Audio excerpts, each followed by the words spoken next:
Tem gente que diz que o Kanye West é um gênio, outros que ele é um doido de pedra. O fato é que ele já lançou músicas muito icônicas como Stronger.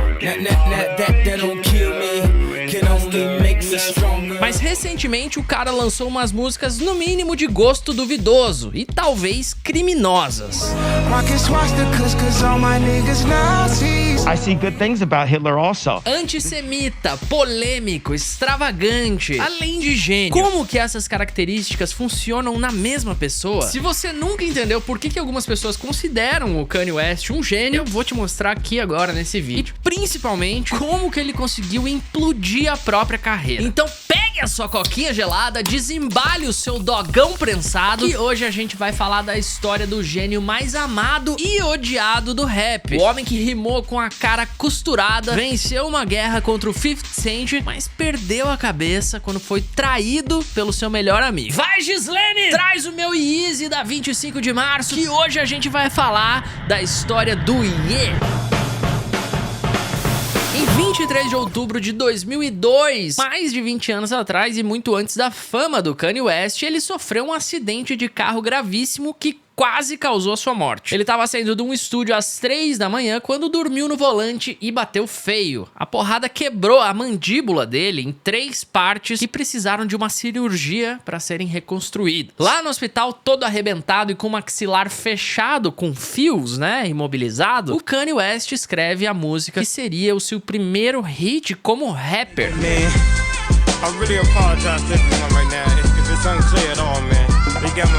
Você consegue inclusive escutar a dicção prejudicada dele na faixa. Pra mim, a genialidade dessa música tá no sample de Through the Fire da Chaka Khan.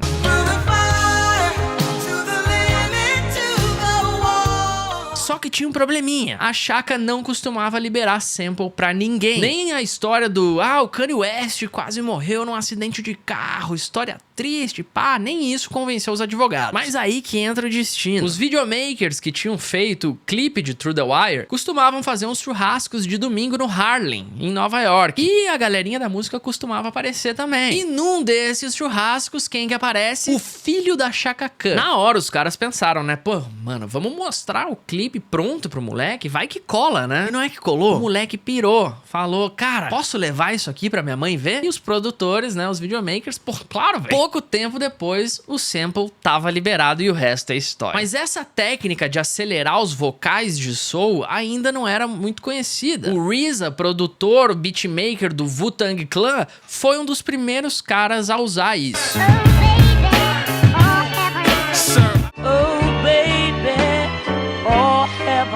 Mas foi o Kanye West que aprimorou e escancarou essa técnica na música pop e que já tinha se tornado a assinatura dele. A gente consegue ver a influência dessa técnica por todo o hip hop, inclusive no brasileiro. Tem muito beat do Papatinho, por exemplo, que usa isso. Quero mais e melhores frutos com água suja. Mas lá antes de Through the Wire, o Kanye era considerado só o cara dos beats. Ele já tinha produzido pro Jay-Z no disco Blueprint faixas como ISO, que usavam um sample de I Want You Back do Jackson 5.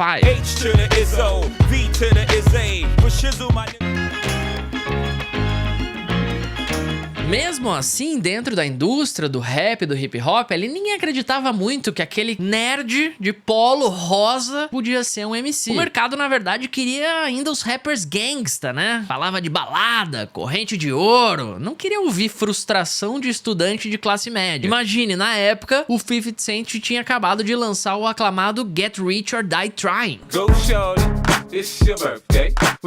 Só que o Kanye não aceitou ficar atrás da mesa de som e insistiu. E aí nasceu o projeto que virou mais ou menos a sua carta de apresentação: The College Dropout. Essa música aí que você acabou de escutar, a gravadora não queria nem lançar. Dizia que música falando de Jesus nunca ia tocar no rádio. Mas o Kanye West cagou pra eles. Bancou do próprio bolso não só um, mas 3 clipes diferentes, um com cada visão da rua, da prisão e da fé. E claro, a teimosia dele venceu. Jesus Walk virou hit, ganhou um Grammy e mostrou que se ninguém acreditava em Kanye West, ele acreditava nele mesmo 3 vezes mais. Era o outsider, mas com uma das canetas mais afiadas diferenciadas da sua geração. E a partir dali, o rap nunca mais foi o mesmo. Mas a consagração do rapper veio mesmo com o terceiro álbum. I'm not that good of a rapper. I mean, I'm getting pretty nice, you know. I'm getting pretty But you're nice. not that good. Yeah, I'm no Jay-Z. I'm no Nas. But I got a niche. O dia 11 de setembro de 2007 pode ser conhecido como o dia que o rap mudou pra sempre. De um lado, você tinha o som das ruas do 50 Cent, do outro, a ousadia artística e visionária do Kanye West. Os dois estavam prontos pra lançar os seus novos álbuns nesse mês de setembro, até que o Kanye fez uma jogada arriscada. Atrasou o lançamento do seu próprio álbum pra cair exatamente no mesmo dia que o lançamento do 50. A notícia do duelo se espalhou como rastilho de pólvora e o 50 Cent chegou a dizer que se perdesse essa treta, ele se aposentaria. Perdeu, vendeu metade do que o Kanye West e claro que não se aposentou, né? Mas essa não foi só uma briga de vendas. Foi uma batalha que redefiniu o que o hip hop seria dali pra frente. Uma outra novidade, por exemplo, que o Graduation trazia, vinha na capa. A arte se inspirava na cultura dos animes, feita pelo Takashi Murakami, e mostrava que o Kanye West estava disposto a buscar referências muito diferentes do que aquela que o hip hop estava acostumado. A maior música desse álbum mostrou que ele sabia inovar também na parte sonora. Stronger virou também um símbolo do perfeccionismo do Kanye. Ela foi gravada em Tóquio, Nova York e Los Angeles, passou por umas 50 versões diferentes e foi mixada mais de 70 vezes até chegar no resultado que a gente tem hoje.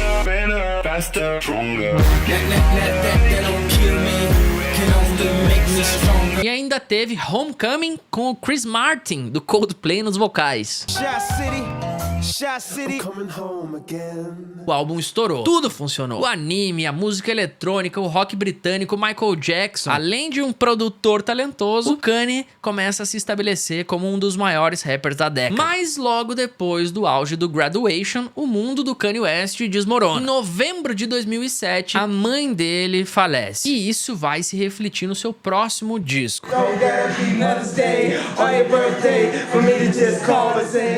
808s and Heartbreaks é um álbum totalmente diferente do que ele tinha feito antes. Saem os samples de soul e entram as batidas 808. Saem os corais gospel e entram sintetizadores minimalistas, uma sonoridade bem robótica. E principalmente o uso pesado de autotune. Mas não como firula. Ele usa o efeito como uma escolha estética, uma ferramenta para quebrar a voz e deixar com aquele sonoridade mecânica.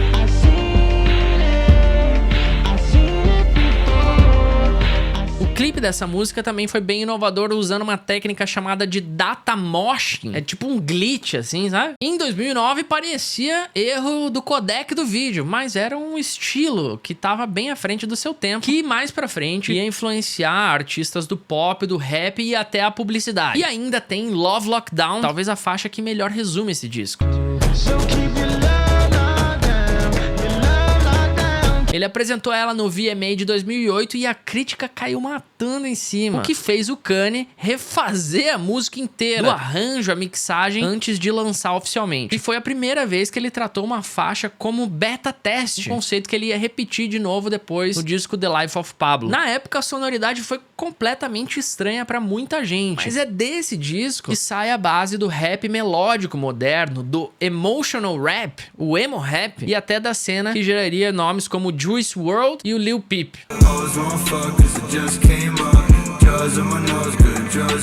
E quando parecia que o Kanye tinha achado uma nova crista da onda pra surfar, ele mete o pé na jaca no VMA, invade o palco, faz aquela patifaria com a Taylor Swift lá, o escândalo explode, a imagem dele despenca e ele resolve sumir do mapa. E é desse sumiço que nasce a próxima fase. I'm gonna let you finish, but Beyoncé had one of the best videos of all time. One of the best videos of all time.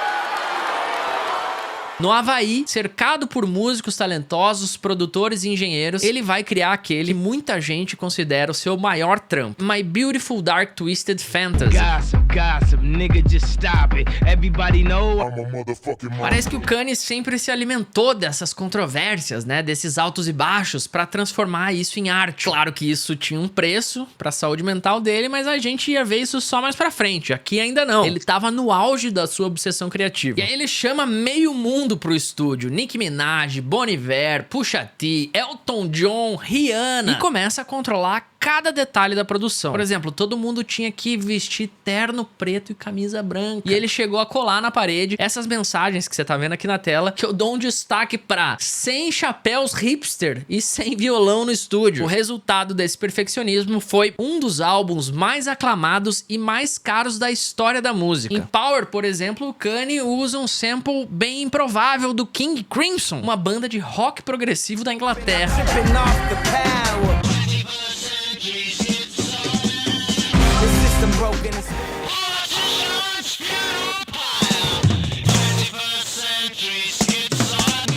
Em All of the Lights, o Kanye resolve botar o seu chapeuzinho de maestro. A Rihanna faz o refrão, o Kid Cudi abre a faixa e o Elton John toca o piano. Essa faixa ainda tem o backing vocal de Alicia Keys, John Legend, Fergie, The Dream, Drake e mais um monte de outros artistas.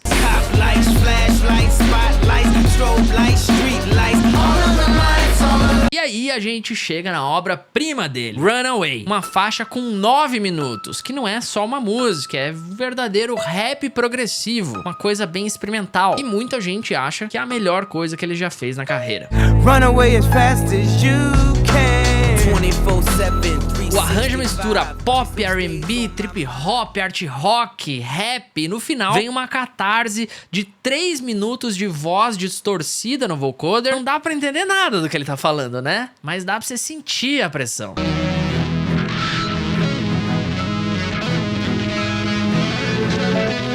E não para por aí não, hein? O clipe de Runaway virou um filme de 34 minutos dirigido pelo próprio Kanye. E era um jeito dele dizer, ó, eu não sou só um rapper comum, eu sou um artista completo. Esse disco é o momento em que ele transforma o rap em algo maior, expansivo, quase progressivo mesmo. People rate, Dark Fantasy is like one of the best albums, and Yeezus and 808s are so much better. And Dark Fantasy is me almost like an apology. Logo depois ele leva essa mentalidade para um jogo em dupla e resolve fazer uma colaboração lendária com o Jay-Z em Watch the Throne. Esse não foi só um álbum, foi um espetáculo completo mundial. Mansões alugadas, gravações em hotéis de luxo. E o som era do tamanho dessa ambição do disco. You a customer, you ain't custom to going through customs, you ain't been nowhere, huh? And all the ladies in the house got them showing. Era o rap, ostentação no último volume. E funcionou. Só que ali também começa o Kanye, que já não se contentava em só ser músico. Ele queria ser um arquiteto cultural, um dono da narrativa, uma megalomania gigantesca. E isso ia ter um preço alto. I am a god. Everybody says, who does he think he is? I just told you who I thought I was. A god. No próximo disco, o Yeezus, o Kanye dá sinais de loucura, mas ainda é uma loucura boa. É o disco mais doideira da carreira dele. Minimalista, bem industrial, cheio de sintetizadores distorcidos e umas batidas meio estranhas. Grande parte desse disco foi produzido pelos próprios Daft Punk, que ajudaram a montar a base de faixas como On Sight. Yeezy season approaching, fuck whatever y'all been hearing. Em Black Skinhead, tem um quezinho de punk rock ali nos gritos, os kicks lembram um tambor tribal.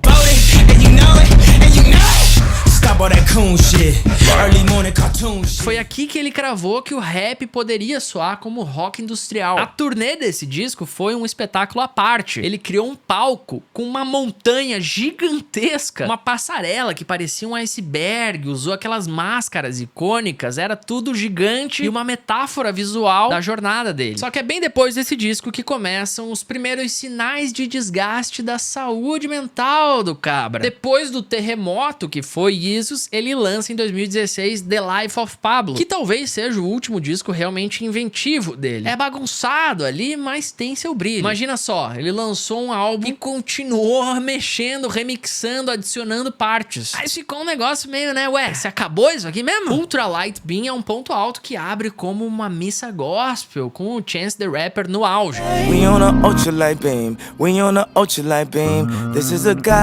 Logo depois vem Father Stretch My Hands, que tem uma das intros mais lindas da carreira do cara, mas que ele consegue cagar no primeiro verso com essa rima aqui, que não tem explicação. If I fuck this model, she just bleach her asshole. I get bleach on my t-shirt, I'ma feel like an asshole. E no mesmo disco, o Kanye ainda cutuca Taylor Swift em Famous, uma outra rima totalmente desnecessária e um dos clipes mais explícitos que ele já fez. For all my Southside niggas that know me best, I feel like me and Taylor might still have sex. Why? I made that bitch famous. Foi o suficiente para reacender toda aquela treta passada e colocar o álbum inteiro sob a sombra dessa polêmica. Esses foram alguns pequenos sinais de que ele já tava meio que perdendo a mão. Ao mesmo tempo, o Kanye West se torna uma marca global com a Adidas. Os tênis e Yeezy viram quase um culto. Pela primeira vez, ele não se vê só como um músico, mas como um arquiteto cultural de uma geração. Nos palcos, a genialidade e a queda se misturam. A Sem Pablo Tour tinha um palco flutuante, umas ideias mais insanas e visuais de toda a história do rap. Mas no meio do espetáculo, ele resolvia fazer monólogos caóticos, atacando Beyoncé, Jay-Z.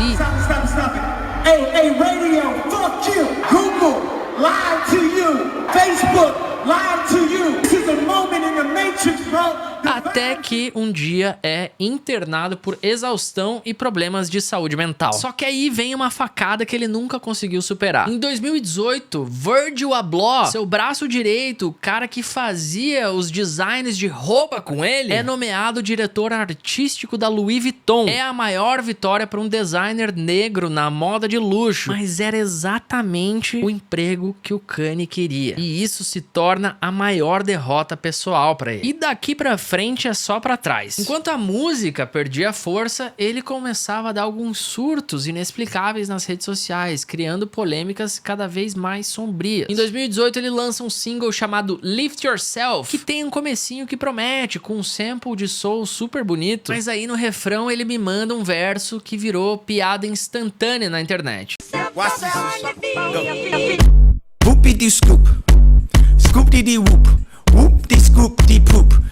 No mesmo ano sai o disco Ye, que tem lampejos criativos como em Ghost Town, mas o resto do disco parece um rascunho, mal mixado, meio feito às pressas. No ano seguinte ele lança Jesus is King, que tinha tudo pra ser o ápice gospel dele. Mas aí vem Closed on Sunday com um refrão repetindo You Are My Chick-fil-A, que é uma rede de fast food americana. Close on Sunday. You my Chick-fil-A. Que é fofinho, tem um clipe com a família e tal. Será que é isso que o fã tava esperando? Depois de The Life of Pablo, cada ideia de gênio já vinha acompanhada de um prenúncio de colapso. E aí, Kanye West decide que quer ser presidente dos Estados Unidos. America. What is America's destiny? No meio dessa palhaçada, ele ainda lança Wash Us in Blood com o Travis Scott, uma faixa industrial pesada, quase apocalíptica, só que ninguém lembra, porque a campanha para presidente dele já era um show à parte. E no meio desse caos ele lança Donda, que tinha um hype gigantesco, feats pesados e momentos de brilho, como Hurricane. Mas é um disco repetitivo, cheio de inserção de linguiça, mais lembrado pelos listening parties em estádios do que pelas próprias faixas em si. Aí em 2022 ele vem com uma grande visão futurista. Pô, vou lançar o Donda 2 só num MP3zinho chamado Stem Player. Você podia tocar a batida separada da voz e tal. Um fiasco total. O disco acabou virando uma nota de rodapé na carreira dele. E é aqui que começa a fase mais sombria, mais decadente da vida do cara. O Kanye aparece de máscara preta no InfoWars, um programa de extrema direita, e ninguém consegue acreditar no que ele tá falando. Every human being has something of value that they brought to the table, especially Hitler. Ainda assim, ele solta o disco Vultures com o Ty Dolla $ign. Carnival até mostra algo interessante, só que ele resolve usar um sample do Black Sabbath. E o Ozzy Osbourne, sabendo da fama do cara, não libera o sample.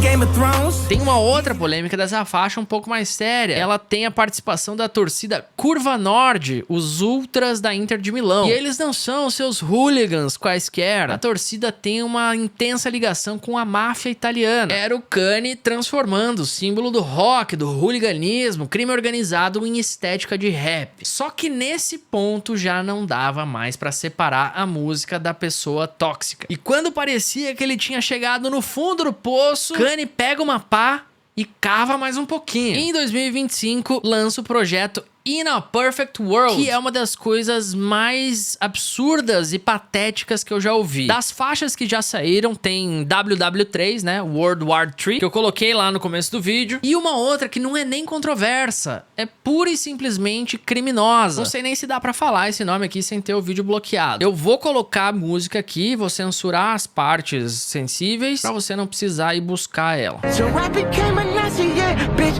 I'm the villain. She reaching down in my pants.